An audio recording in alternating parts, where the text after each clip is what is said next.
অনেক অপেক্ষার পর দেখে নিলাম জানা নাগায়ান মুভিটা, যেটা বিজয় থালাপাতির সর্বশেষ সিনেমা বলে উনি ঘোষণা দিয়েছে। এখন উনি তো সিএম হয়ে গেছে, সিএম হয়ে যাওয়ার পরবর্তীতে এই সিনেমাটার রিলিজ ডেট মানে রিলিজের থিয়েটার রিলিজ প্রবলেম হয়েছিল, যেটা আর কি মনে করি যে উনি সিএম হওয়ার মাত্রই এটা আর কি সমাধান হয়ে গেছে। এখন এই মুভিটা থিয়েটারে আমরা দেখতে পারবো, যদিও আমাদের দেশে বাংলাদেশে আমরা দেখতে পারবো না। ওকে, তো অন্যান্য যেসব দেশে রিলিজ হবে সেই সব দেশের থিয়েটারে সেই সব দেশের জনগণ, পাবলিক, দর্শক, শ্রোতা, ভক্ত দেখতে পারবে। এখন আমি যদি এই মুভিটা নিয়ে কথা বলি, আমি যে দেখলাম, দেখে আমি আমার মূল্যবান মতামত তুলে ধরি, তাহলে এটা মনে করেন যে সিনেমার নাম জানা নাগায়ান, এর নাম হচ্ছে জানা নাগায়ান, এর মানে জনগণের নেতা। সম্ভবত সম্ভবত হয়তো বা হয় হয় হ্যাঁ, জানা নাগায়ান মানে জনগণের নেতা। ইন্ডাস্ট্রি হচ্ছে তামিল ইন্ডাস্ট্রি। এখন অনেকে আর কি ভুল করে, যেমন মনে করে যে ভারত থেকে যতগুলো সিনেমা নির্মাণ হয় সবগুলো মনে হয় যে মনে করে যে একটা ইন্ডাস্ট্রি নাই, ওখানে আলাদা আলাদা ইন্ডাস্ট্রি রয়েছে আমাদের দেশের বাংলাদেশের মতন। ওকে, অভিনেতা অভিনেত্রীর কথা বলে এখানে অভিনয় করেছেন বিজয় তেলাপাতি। ওকে, আর লিড অ্যাক্টর ছিলেন পূজা হেগড়ে। ওকে, ভালো মানের একজন অভিনেত্রী, কিন্তু উনি যতগুলো অভিনয় করেছেন, যতগুলো সিনেমায়, কোনো সিনেমা মনে করুন যে অতটা হাই উঠে নাই। ওকে, কিছুটা আন্ডার রেটেড হয়ে রয়ে গেছে। রাশমিকা মান্টানার কম্পারিজন করলে আমার কাছে পূজা হেগড়ে উপরে থাকার কথা, কিন্তু সে কেন জানি না পূজা হেগড়ে আন্ডার রেটেড অভিনেত্রী হয়ে রয়ে গেছে। প্রযোজক, প্রডিউসার, এই সিনেমাটার যে প্রোডাকশন হাউস বলেন বা প্রডিউসার বলেন বা এদের নামটা কতটা নাই, মনে করেন যে এরা মনে করেন যে আন্ডার রেটেড হয়ে রয়ে গেছে। যাই হোক, প্রচারণার ক্ষেত্রে এই মুভিটা ওভারঅল ভালোই প্রচারণা করেছে।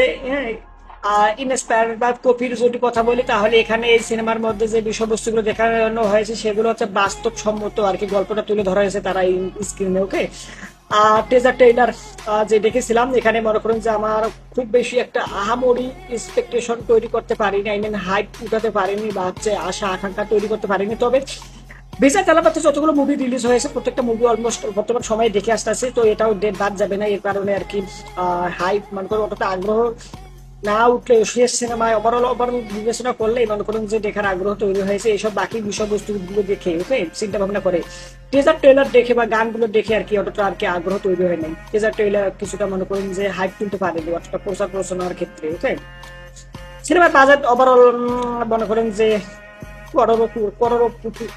ওকে, সিনেমাটোগ্রাফি, কালার গ্রেডিং আর ভিএফএক্স, সিজিআই সাথে এআই এর যতগুলো যোগ হয়েছে কথা বলি, তাহলে ওভারঅল মনে করুন যে এভারেজ। ব্যাকগ্রাউন্ড মিউজিকের কাজ আহামরি ভালো না হলেও মনে করুন যে অলমোস্ট চলে। আর যদি গানের কথা বলি, গানের কথা বললে হয়তো কি আহামরি মনে করেন বললাম এই প্রথমেই খুব বেশি একটা আর কি আগ্রহ তৈরি করতে পারেনি। এর আগে যে মনে করেন যে একটা গান রয়েছে ইয়া সিনেমার, বিস্ট সিনেমার, ওকে, এই পূজা হেগড়ের সাথে কিন্তু আলমুক্তি হাবিবু, আলমতি হাবিবু, মনে করো ওই গানটা খুব ভালো লাগছে। মানে ওই টাইপের কোনো গান এই সিনেমার থেকে মনে করেন যে অতটা হাইপ তুলতে পারে নাই। অ্যাকশন বা ফাইট সিকুয়েন্স, কোরিওগ্রাফি বলেন বা ওভারঅল দেখতে সিনেমাটা মনে করেন যে কিছুটা রোবটের সাথে ফাইট সিকুয়েন্স গুলো আমার কাছে কিছুটা এভারেজ লাগছে। আর হিউম্যান ফাইট মানে খেলপেটে বিজয় ওকে ভিলেনদের যখন মারতে আছে তখন মনে করেন যে ফাইট সিকুয়েন্স গুলো এভারেজ, মনে করেন যে আহামরি টাইপ অফ আমার কাছে মনে হয়নি, এভারেজ এভারেজ লাগছে। শুরু মনে করেন আপনার ইয়াটা কিছুটা এলোমেলো লাগে। শুরু যে সিনেমাটা হয় যে সময়, সে সময় মনে করেন যে ধাক্কা ভাবে এন্ট্রি হয়। ওকে, ফার্স্ট হাফ সেকেন্ড হাফের থেকে কিছুটা বোরিং বলতে পারি, আবার মনে করেন পারিও না, কারণ মনে করেন যে ফার্স্ট হাফ আর সেকেন্ড হাফ দুইটাই অ্যাভারেজ। আর এখানে ভিলেন কে যে দেখানো হয়েছে ববি দেওয়াল, তার মনে করেন সেরকম ভালো মানুষ থেকে খারাপ মানুষ হয়ে যায়, তার যে মোটিভটা, তার যে কারণে খারাপ হয়ে যাওয়ার যে ইয়াটা, প্লটটা বা হচ্ছে এলিমেন্টস, ওকে, তার যে ফিলোসফি বা তার চিন্তা ভাবনা বা তাকে যেভাবে এখানে ভালো থেকে খারাপ বানানোর যে ইয়েটা দেখানো হয়েছে, সেটা কেন জানি আমার কাছে অগ্রহণযোগ্য মনে হয়েছে। মানে বলতে পারেন মনে করেন যে ফুটে ওঠেনি। মনে করেন একটা মানুষ দুঃখ কষ্ট পাচ্ছে পেয়ে মনে করেন যে সে খারাপ হয়ে যাচ্ছে ভালো মানুষ থেকে, এটা আর কি সুন্দর করে তুলে ধরতে পারেনি আমার কাছে মনে হয়েছে।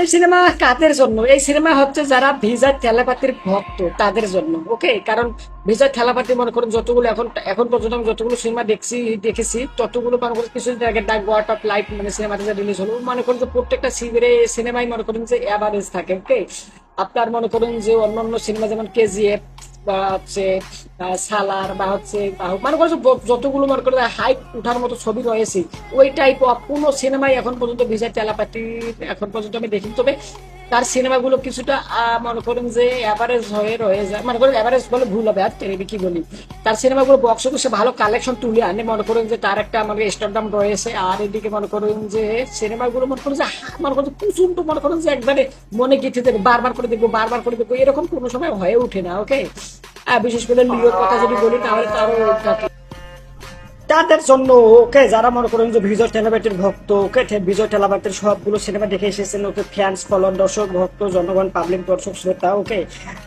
এই সিনেমা দেখে আমি সন্তুষ্ট কিনা এখন দেখেন, এই সিনেমা দেখে আমি অবশ্যই সন্তুষ্ট। এর কারণ সর্বশেষ মনে করেন লাস্ট কারণ হচ্ছে বিজয় টেলাপাতির এটাই সর্বশেষ সিনেমা সম্ভবত, কারণ উনি সিএম হয়ে গেছে, আর পরবর্তী কোনো সিনেমা বানাবে কিনা তার কোনো ঠিক নাই। ওকে, তারপরে মনে করেন যে ওনার প্রত্যেকটা সিনেমা আমি দেখে এসেছি, আর ওনার প্রত্যেকটা সিনেমায় আমাকে মনে করেন যে এন্টারটেন করেছে, মনে করেন যে ডিসঅ্যাপয়েন্ট করিনি। আর ওনার এই সিনেমার প্রত্যেকটা সিনেমার প্রতি আমার এক্সপেকটেশন মনে করেন যে যেরকম থাকে সেরকমটাও উনি ফুলফিল করে। ওকে, যার কারণে আর এই সিনেমার পার্ট টু আসবে কি না, এখানে যদি এই বিষয়ে আলোচনা করি, এই সিনেমার পার্ট টু আসার পসিবিলিটি নাই, এই পার্ট ওয়ানের মধ্যে ক্লোজ করে দেওয়া হয়েছে। তবে তারা মনে করেন বিভিন্ন বিষয়বস্তুকে কেন্দ্র করে যদি পার্ট টু নিয়ে আসে তাহলে নিয়ে আসারও পসিবিলিটি রয়েছে। এখন এই হচ্ছে জানা নাগায়ান কি তামিল ভাষায় জানা নাগায়ান, আর বাংলায় সম্ভবত জনগণের নেতা। ওকে, এই সিনেমাটা আমি দেখলাম, দেখে আবার মতামত তুলে দিলাম। আর এই সিনেমা রিলিজ আটকানোর বিষয় যদি কথা বলি, ওকে, তাহলে বলবো এই সিনেমার মধ্যে উনি দেখিয়েছে যে অন্যায়ের বিরুদ্ধে মানে বাস্তবসম্মত যে বিষয়বস্তুগুলো ঘটতেছে, ওকে, ধর্মীয় অনুভূতি বা হচ্ছে কি বলে একের দ্বন্দ্ব বা ওকে, ধর্ম ক্ষেত্রে মানে পারিবারিক দেশের অবস্থান ওভারঅল সব দিক থেকে বিবেচনা করে। হ্যাঁ, তাই যার কারণে এই সিনেমাটাকে আটকানো দেওয়া হয়েছিল। আর পরবর্তীতে মনে করেন যে দেশের বর্তমান যে সরকার রয়েছে সেই সরকার মনে করেন যে দুর্নীতি জালিয়াতি করে আপনার হচ্ছে দেশের সরকার রয়েছে, আবারও সরকারে আসতে চায়। এখন তাদের প্রতিবাদ, তাদের বিরুদ্ধে ইয়ে করার জন্য, এটাকে কি বলে, রুখে দেওয়ার জন্য সাধারণ জনগণ ফুপে উঠে মনে করেন যে হ্যাঁ মনে করেন যে অ্যাটেন্ড এইসব বিষয়বস্তু কেন্দ্র করে। আর এখানে মনে করেন যে এই সিএম পদে মনে করেন সিনেমার মধ্যে উনি নিজেই দাঁড়িয়েছেন এবং ওনাকে মনে করেন যে জনগণ ভোট দিয়ে নির্বাচিত করেছেন। ওভারঅল এই বিষয়বস্তুগুলো রয়েছিল, যার কারণে সম্ভবত এই সিনেমাটাকে আটকায় দেওয়া হয়েছিল সেন্সর থেকে। ওভারঅল এই হচ্ছে ব্যক্তিগত মতামত। এখন আপনাদের কি মতামত অবশ্যই কমেন্ট করে জানান। আমাদের বাদশায়ান টিমের যতগুলো অর্থ উপার্জনের মাধ্যম রয়েছে সমস্ত মাধ্যমে উপার্জিত অর্থের হিউম্যানিটাল বাচ্চা ফাউন্ডেশনে 50% প্রদান করা হয়, বাকি 50% রিসার্চ অ্যান্ড ডেভেলপমেন্টে। তো এখানে আপনি অবদান রাখতেছেন, অবশ্যই লাইক করবেন, কমেন্ট করে আপনার মতামত কিন্তু জানাবেন, শেয়ার করবেন, বাবা ভাই বোন আত্মীয় পাড়া প্রতিবেশী বন্ধু বান্ধবের কাছে, ইউটিউবে সাবস্ক্রাইব, অন্যান্য প্ল্যাটফর্মে মিলে ফলো। ওকে, আপনারা সব ভালো থাকবেন। Okay, thanks, very good, bye by.